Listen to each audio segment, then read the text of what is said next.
সবাইকে বলছি, কে এখন আজকে তৃণমূলের সাথে নয় সে কিন্তু বাঙালি নয়, তার বাঙালিতে থাকারই অধিকার নেই।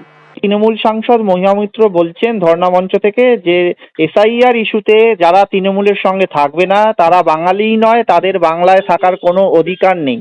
তো আপনি কি বলবেন এটা এই বিষয়ে? আসলে উনি একটু স্লিপ অফ দি টাং হয়ে গেছে। উনি বলতে চেয়েছিলেন যে দুর্নীতির সঙ্গে যারা থাকবে না তারা তৃণমূলের সঙ্গে না থাকলে বাংলাতেই থাকতে পারবেন না। এক প্রকার তো এটা হুঙ্কার, মানে না না, হুঙ্কার বলেছেন তো, যারা দুর্নীতি করবে না তারা বাঙালিই নয়, তারা তৃণমূলের সঙ্গেও থাকতে পারবে না, ঠিকই তো বলেছেন। আমরা বাঙালির বলুন। তৃণমূলের কাজ বাঙালি হিসেবে দুর্নীতি করা, সব বাঙালি তো তা করবে না, সেটাই ওর ক্ষোভ হয়েছে।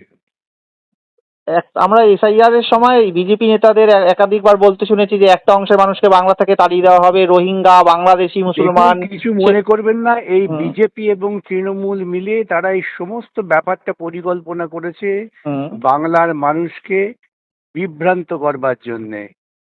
এসআইআর নামক নাটকটি তৃণমূল যা করছে সেটা বিজেপির সঙ্গে বোঝাপড়া করেই হচ্ছে। তার কারণ পশ্চিমবঙ্গে অনুপ্রবেশে ভরে গিয়েছে, এই তত্ত্বটা তৈরি করেছিলেন মমতা বন্দ্যোপাধ্যায়। সেই তত্ত্বকে হাতিয়ার করেই এসআইআর এবং তার পরিণতিতে মানুষের ভোগান্তি।